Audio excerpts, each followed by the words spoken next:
Good morning, everyone. Dr. Barton Jr. coming to you here with the Markets Open Money Morning live stream. It is Tuesday, the 11th of August, and glad to be with you this morning. We got a lot to talk about, and I will just give you a reminder that CJ, that my good friend Chris, will be back tomorrow morning with you. But for this morning, as in every Tuesday, I'll be right here with you, covering what's going on in the markets, what's happening, so that you can know what best to do with your money and have some ideas on what kind of trades might be coming up. We'll hit a couple of those ideas. And as always, at the end of the day, we'll take a look at some of your trades, some of the stocks that you're interested in, dig into some technical analysis, maybe even take a look at what's happening in the dark pools for some of your data, that part of the markets where that 42% part of the market,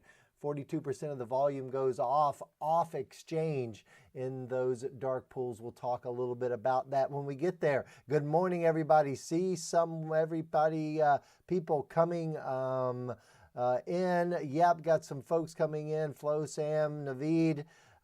Great to have everyone. JMS. So glad to have you in. So what we'll do now, we've got the S&P 500 behind me, but before we jump into that, let's give an overview of what we're going to talk about. I'll jump here down to the corner. Let's jump to the other corner so I can get out of your way, and we can pull up our agenda for today. So we're going to talk about the state of the markets, as always, what's going on in the big picture. We'll look at that hunt for 3393.52. Many of you know what that is. We'll look at it on the chart in just a moment. When we get there, as a spoiler alert, it's the all-time high made back last February 23rd. After that, then what happens when we hit that?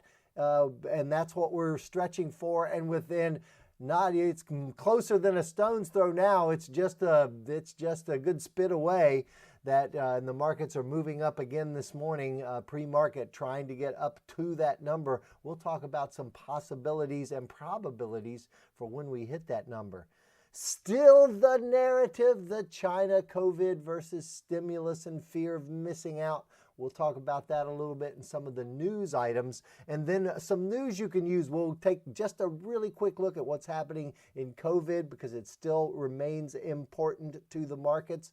And we'll take a look at some of the bigger news pictures that we'll talk about. There you see with California, Hong Kong, etc. Some earnings. And lastly, we'll take some time to look at your stocks, but don't put any of your stocks in the window right now, because I won't be able to scroll back and effectively find them. When we get to that point in the morning where we can look at some of those, I'll ask you and you can type them out, and we'll do it interactively together. Also have some earnings coming up. We'll talk about those. So let's look at what's going on, and I'll move over to the other side.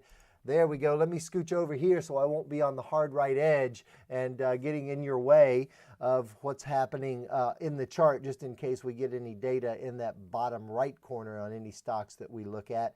So let's look at what's going on here in the big picture. I got a typo I'm fixing over here. Probably some of you already saw it. Standards was spelled really weird. Okay, that's close. Anyhow, we'll fix that later. Okay, let's look at what's going on here in the markets. Last week, we talked about this blue line right here, which was the last resistance area before we were going to get to the all-time high. The all-time high was made right here on that day. That is this blue-green line, this green bar up here. 3. The number, as you look at it there, we'll pull it up. It's 3393.52. This is a, whoops, we got a little pencil there. There we go, 9, that's comma, 93.52. So a lot of eyeballs are going to be on this upper line, since we've already, last week we talked about this line that we were approaching. And you can see on Thursday and Friday, of last week. We went up, and that line, that little resistance area, that last of the resistance areas held for Thursday and Friday, and then yesterday, Monday, we broke through it. Next stop again, 33, 93, 52. What happens up there? Well, here is I think the highest probability.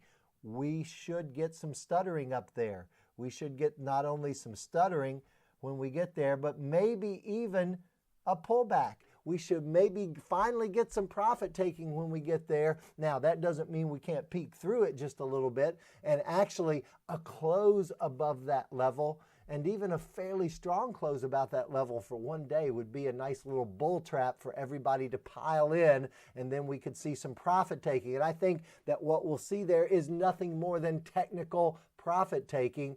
I don't believe there's any magic about that number other than the fact that there's going to be a lot of eyeballs watching it. A lot of eyeballs watching those February highs in the broader S&P 500. We know the NASDAQ has already blown through its highs. And let's take a quick look at the Dow, because the Dow is not quite there.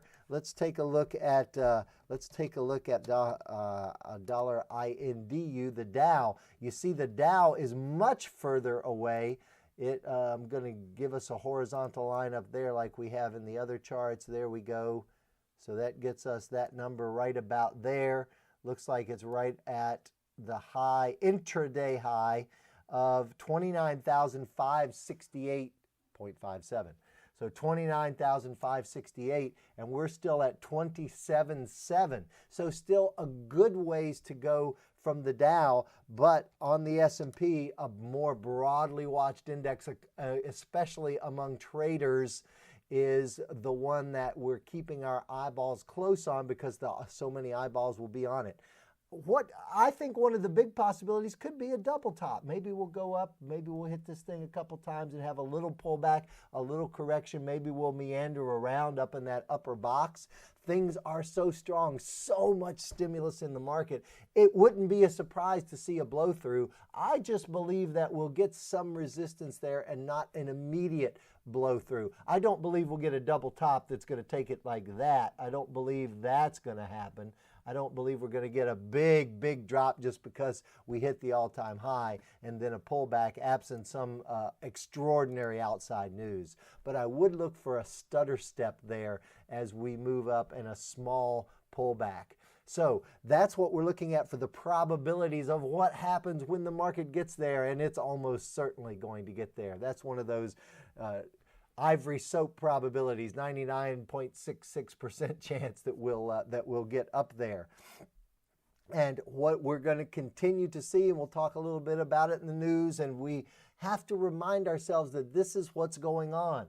Pushing down the market, having any chance of trying to push it down, are COVID-19 and China news, the new Cold War with China, and pushing up is stimulus money, the big bucks that are coming from both monetary, from the Fed and all the central banks, and the fiscal stimulus that is coming from all the governments sending money directly to people. So fiscal stimulus, actual cash being given to people. Monetary stimulus is the increasing of the monetary supply in all its different guises, many different ways, many different levers the central banks have to pull to affect that. And of course, the last leg of this upward push, this triangle of fiscal, monetary stimulus, and the fear of missing out from investors and people jumping in. I believe all of these things are coming to play. And one of the big issues that we talked about over a month ago was the fiscal stimulus and how much money that's put into the markets that are still in bank accounts, not in the markets yet. And I believe there's still plenty of cash on the sidelines to push markets up. And this team, the team upward bound markets, is certainly winning the battle with the COVID news and the China Cold Wars news not being able to keep the markets down long. Even when we get that kind of news, even when we get negative things coming up and we'll get a push overnight that, something went wrong, we'll get a push down, the market just the next day or two will recover. As you can see, we've had how many consecutive straight up days? 1, 2, 3, 4, 5, 6, 7 consecutive up days with another up day, up opening coming in just a few minutes. So that's what we're looking at on the big charts and the narrative, and I believe that is for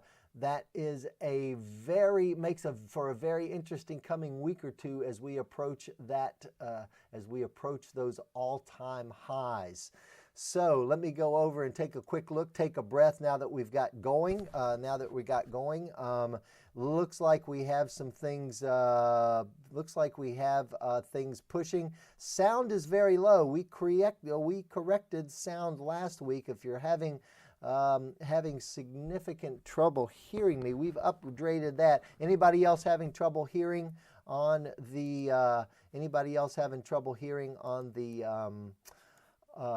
On the live stream this morning? If you are, throw it in there, and if it's especially whoever Monday morning is listening in, let me know if we need to try to bump sound up here. But looks like everything should be going on my end. All right, so here's what we're looking at. Sergio, do you think we're going to get there? Okay, sound good here. All right. One person, you might try upping your sound on the people that the person that was having trouble with sound there. Thank you for the input, everybody. You might try checking your sound volume, and then if that's not it, a refresh often helps with the platform. Thanks, everybody. All right, about the sound now.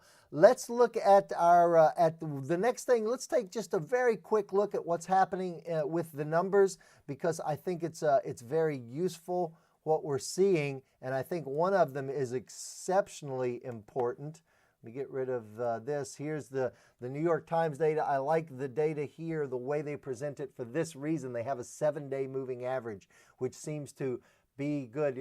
Johns Hopkins still using a 4-day moving average, and all these V's mess up their data. All the weekend, like the weekend, we just passed the weekend, so data down only because it's the weekend, not because we're having necessarily fewer cases. So, but this gets smoothed out by this line, and look, we've gone down, down, down. Now starting to level out just a little bit.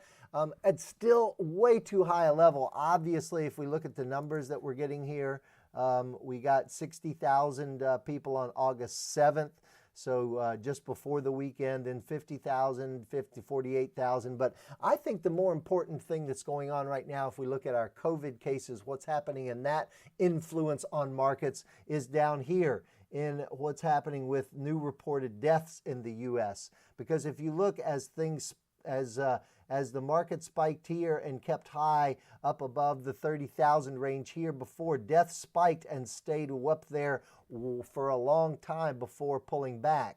As we've gotten this spike up, we've gotten a much more modest spike, and now even a little bit of pullback in that 7-day moving average for the number of reported deaths, for the mortality rate. And I think that's very good news that hospitals are being able to handle, with some exceptions. I know there's some hot spots that there's still really hospitals remain just at capacity or over capacity. But in general, we're able to have the hospital room, and we're able to treat things better. I think we've learned a lot. Our medical professionals are amazing at adapting to situations and being able to bring treatments to bear to people to help them and their bodies fight off the disease. And we're seeing fewer deaths. Also, as we know, this round with more testing, we've gotten more cases, but also we've had a lot younger profile, so people who aren't as at risk as a larger percentage of the cases. All of that brings us to the fact that our death rate, our daily death numbers, is much lower, while the number of cases is higher, number of deaths is lower, and I think that's weighing on investors' minds in a positive way. Traders and investors are saying yes. The numbers that keep coming out as headlines and all the big media keep popping out, but it looks like that the severity of the continued rage of the pandemic is growing less, and I think that's going to be a key going forward as we try to reopen lots of things, lots of debates about schools, and will people be able to reopen in the fall? Will they be able to reopen perhaps after the Christmas break, come early next year? So we'll be keeping our eye very much on that. So let's talk about a few other news ideas that are coming to bear. One of them let's take a look at what's happening with Uber. And this morning, Uber down 2%, and it's pulled back after it recovered after that pretty bad. Making sure I got my right data here. Yes, there's the 10th, so we haven't started trading on the 11th. Pretty bad ride-sharing numbers. The growth in their food delivery business, as we expected last week and talked about, was stronger than expected. But the ride-share, the bookings were down 74% versus expected 70%. So year over year, that's huge. And I can't believe that it's not weighing on the stock more, to be honest. But there we have it, down 2% today because California rideshare ruling that they were going to classify Uber and Lyft drivers as employees, not contractors, once certain hurdles were met. And there's a lot of controversy about that. Both sides, I think, have some good points. The drivers themselves and looking for flexibility in when they drive and how they drive. And California is going, well, with this new gig economy, we've got to protect employees. The company going, we don't tell them when to work or where to work. We just take, has been the standard. That has been the standard for, we can tell you what to do, but not when and where to do it. That was the standard for what constituted a contractor versus an employee. And they're challenging that standard now. And I think we're going to see that battle play out in the gig economy in many places, not just in rideshare, which brings us up to one of our stocks that's reporting earnings tomorrow after the close. You can see Lyft was up with Uber down a bit yesterday. Right now it's down 1% with Uber down 2%. I believe that Lyft is going to be impacted more by this ruling and more by the reduced rideshare. I believe tomorrow's earnings report could be pretty ugly for Lyft.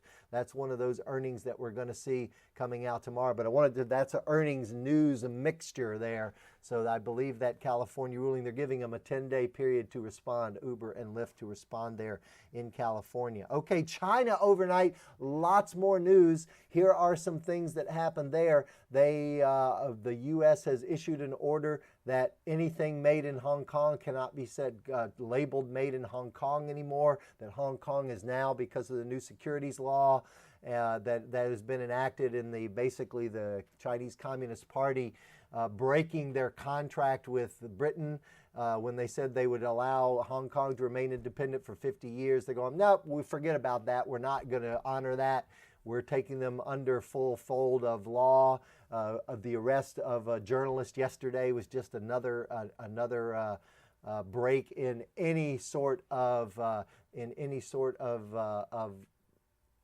decency in this fight on taking Hong Kong in. And so anything made in Hong Kong now has to say made in China. That's one shot across the bow, and reiterating Treasury Secretary Mnuchin reiterating that China companies who did not meet accounting standards, that did not meet SEC accounting standards by 2021, by the end of 2021, would be delisted. And that is a big deal.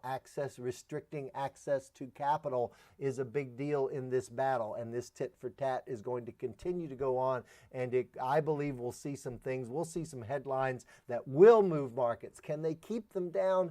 Haven't been able to so far, but I think we'll see some headlines that will keep them down. And we've also heard some problems about China struggling to meet their end of the trade deal, the phase 1 trade deal. It looks like they canceled some soybean contracts with Brazil over the weekend, trying to save some face and show that they are actually getting things done in that side of the Cold War, in the trade side of the Cold War.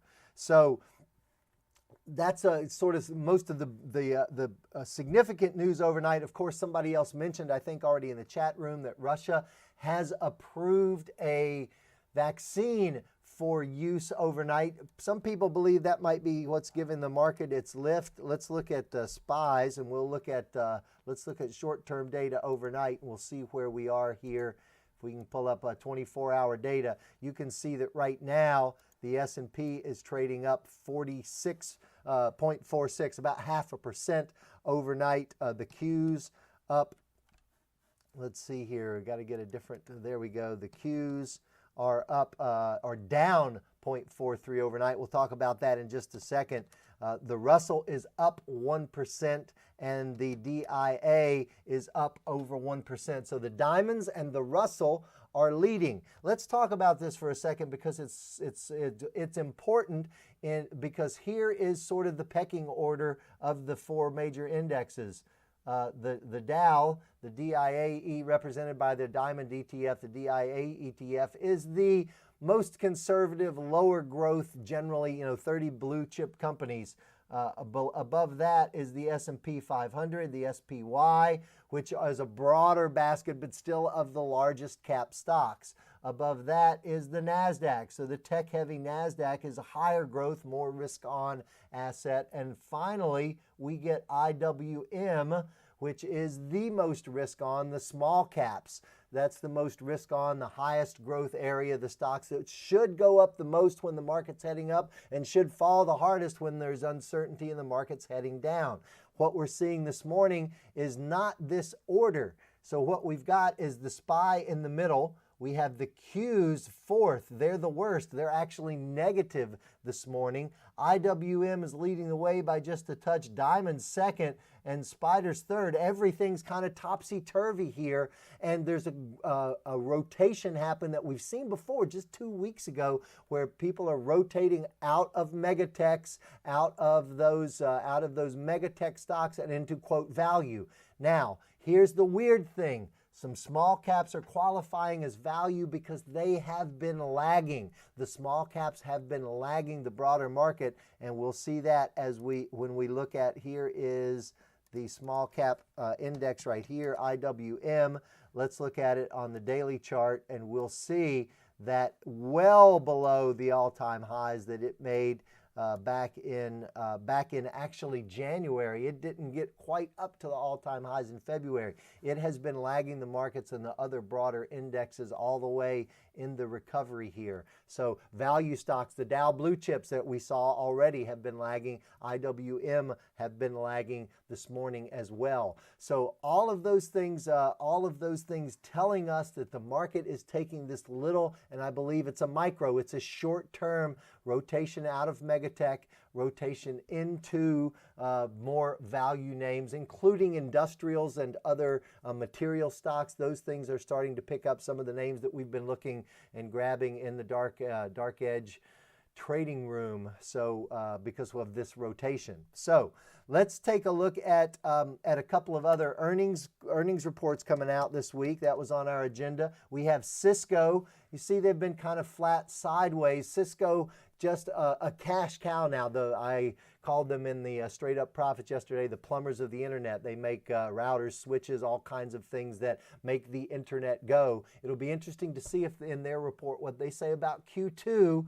Did all of this work from home, stay at home cause companies and individuals to have to pay more money to make their home networks and getting information from the traditional business channels into the home channels? Did we have to do some extra spending to do that, especially on the corporate side? And I think if we did and or they show in their numbers that they're anticipating more of that, Cisco could get a bump tomorrow when they report earnings. Now, we've already talked about Lyft,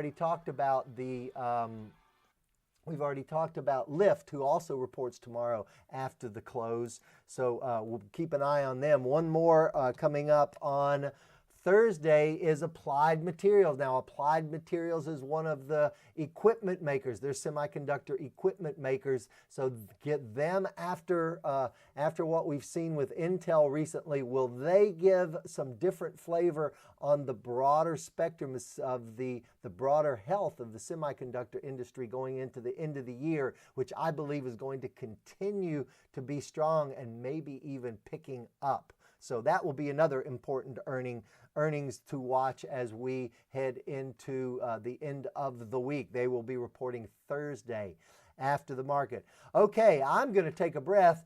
Whew, there we go. And we're going to now look at some of your stocks. So if you do, in fact, want to take a look, give me some of the names that you are looking at for some of the stocks you're interested in and would like to see my technical analysis take, and maybe even some dark pool data, we will do that.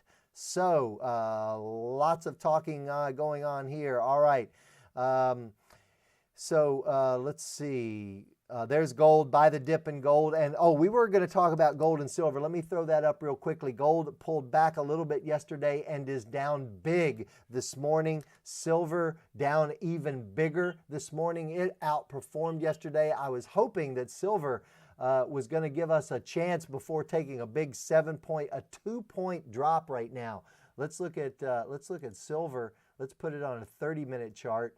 And then put it to, there we go. You can see this is a 24 hours. So this is what it's looking like overnight. Silver and gold both taking a plunge today. Could this be the start of a bigger pullback, or is it a buy the dip moment? I believe that we have a little bit more downside on silver to correct for its huge move. It's huge.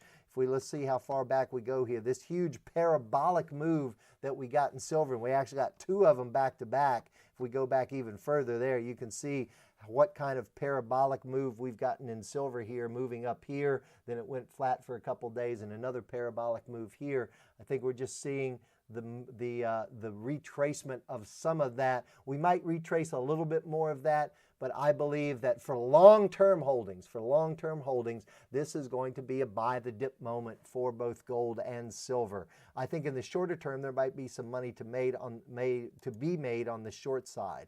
Okay, let's look at some of the names that are being thrown up here. So we'll do, I've gone back to I've clicked up a couple of pages here. So we'll look at FireEye. It's one of the ones that I like. Cybersecurity in general. Whoops, let's get off the 30-minute. There we go. FireEye, I like the space. We've been trading, hit our first profit target in Fortinet in the dark edge room. And all of this cybersecurity area, I think, is still ripe for continued growth. The problem is it's so splintered that there's not any one player that's sticking out among the cybersecurity names right now. I think you can see FireEye what do we have here? When we broke above the 50, are we going to have and then we're forming this little box. Is this going to show us a breakaway gap?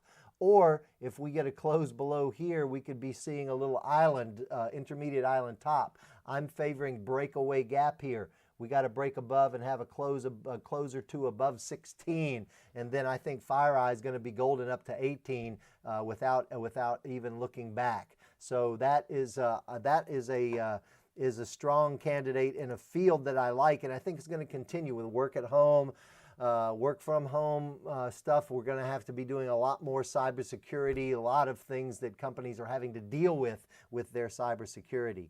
All right, we got Teladoc and Fastly from JMS. Look, let's grab Teladoc. We'll grab the first one and look at what's happening there. This is just the tale that we've seen all play out throughout the coronavirus, that we rotate into these work at home stocks and then fall back. And this is not work from home. This is also stay at home. Don't go out. Don't go to the doctor's office. Don't go in where other sick people are. So if you can call someone and get treated, get diagnosed and treated over the phone for many things that happen, then this business, I believe, is going to continue to grow. There's sort of a first mover here. They're not the only people doing telemedicine, but they're certainly a first mover and have great name recognition. I have used their service personally, don't own their stock. But we get this all, you see how this thing has marched up for this whole time. It's been up, back, and then new highs, and now we've fallen back from 240, fallen off 20%. And I believe all of these pullbacks are just chances to buy these names like Teladoc. It's more volatile than many of the new post-COVID environment stocks, but I believe it's going to be one of the winners. Again, name recognition that it has in this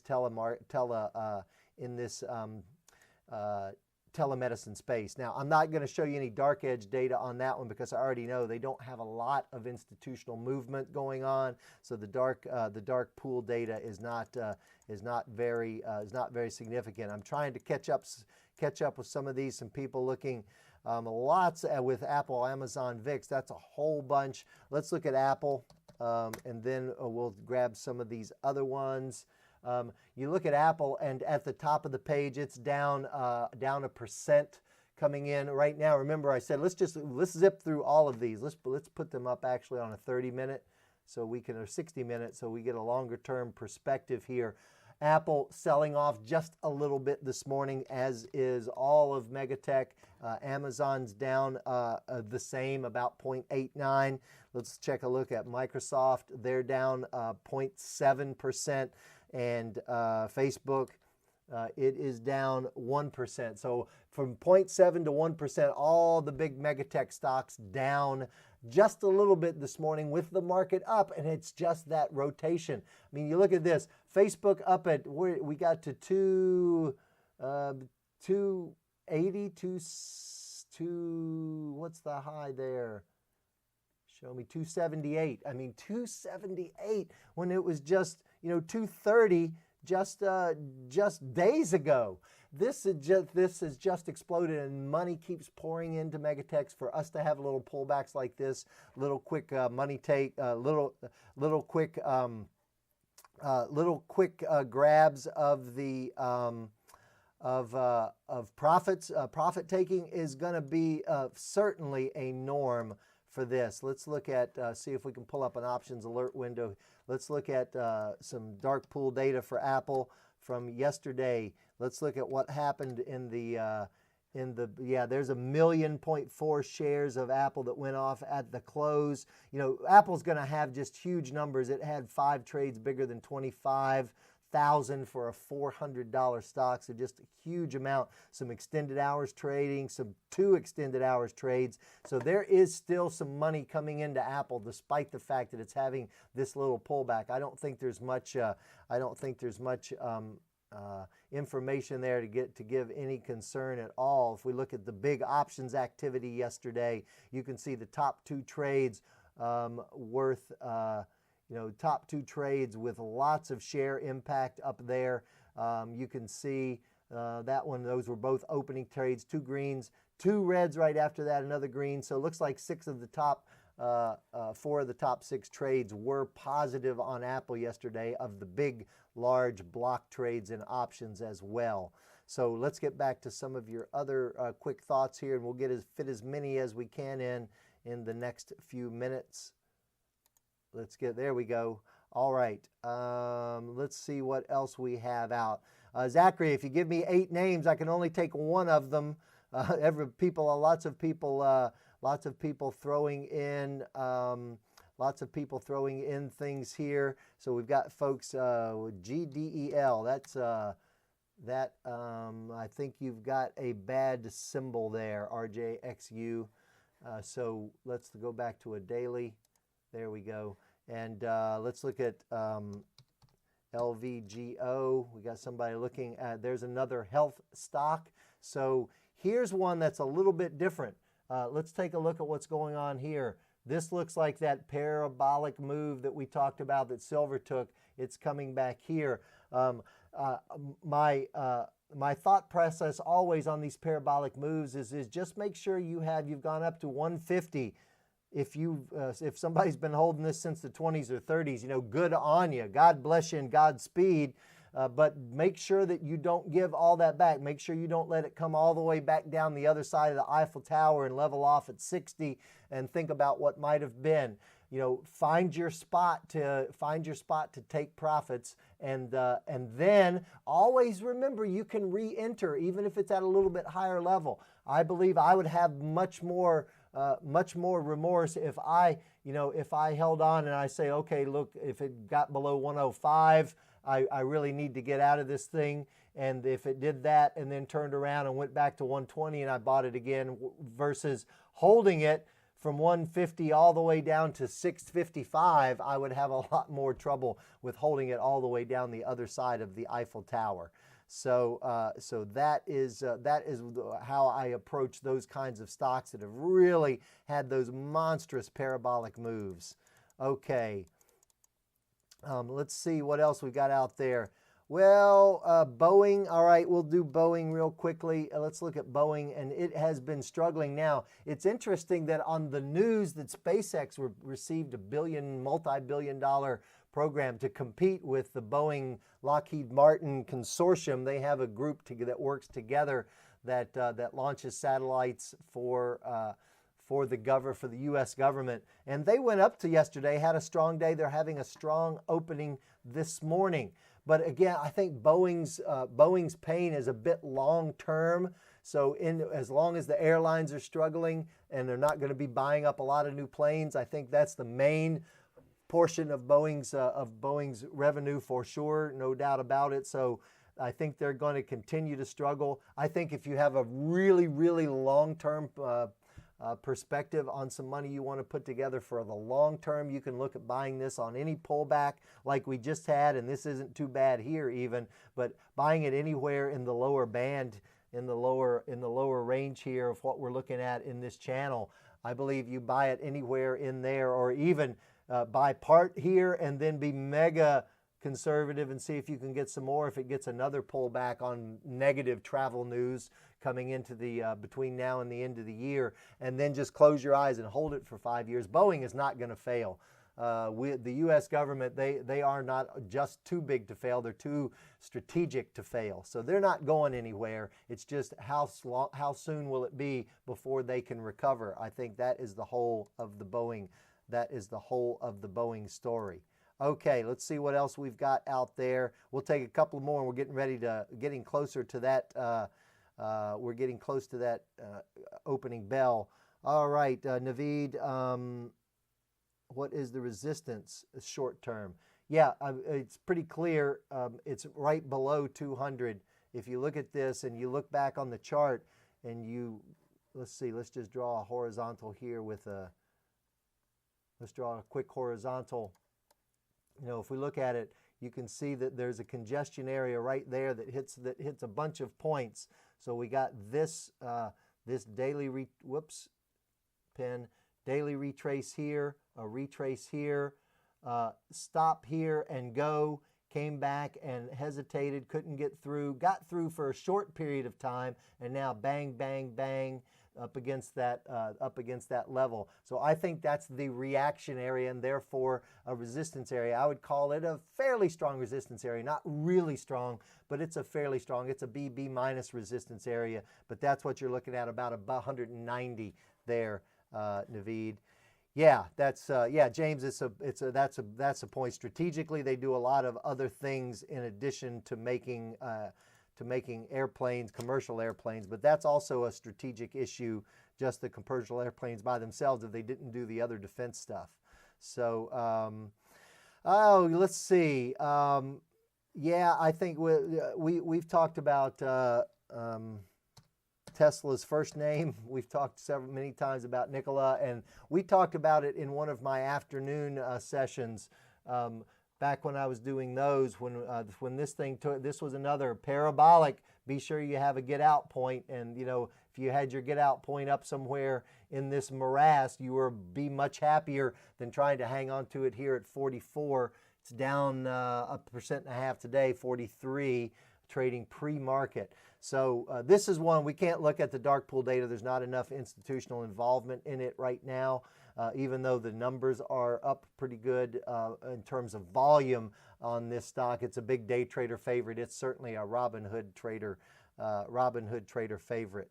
Okay, so looking at volatility, and this will be the last one, and then we'll go, here's the volatility index itself, the VIX, and you can see it's trundling down, which is exactly what you would expect. We're in a somewhat of a short-term grinding bull market, that grinding bull that we have lived through for many years leading up to the COVID crisis, and that we've had on one part of the COVID crisis, and now we're back to it. And you can see that after a bunch of machinations here, up, down, up, down, up, down, now we're below the mythical 30 level. I don't ascribe much. A lot of people watch 30 as being a market being in fear mode, or VIX being high. But I believe that as we've wandered down here, this is a fairly steady down move in the VIX. And the longer this little bull market continues on, the lower the VIX will go. We'll get some headline news or some profit taking that's going to pop it in the near term, but it might not move it much. We might have just a little grinding sideways market here for a while as we fight against that resistance level we talked about earlier in the morning. Okay, 3.5 minutes till the opening bell rings. That's going to do us for this morning's pre-market update. The market open here on a Money Morning live stream. Hope you got some useful information this morning. I'm going to close down the live stream, and I'll chat with you for 1 minute, maybe 90 seconds in the chat box for just a moment before we go. And then we'll look forward to seeing you next Tuesday, same bat time, same bat channel, 8:45 right here on the Money Morning live stream. CJ will be back with you tomorrow morning. So God bless you all. Have a great rest of the week and stay safe out there.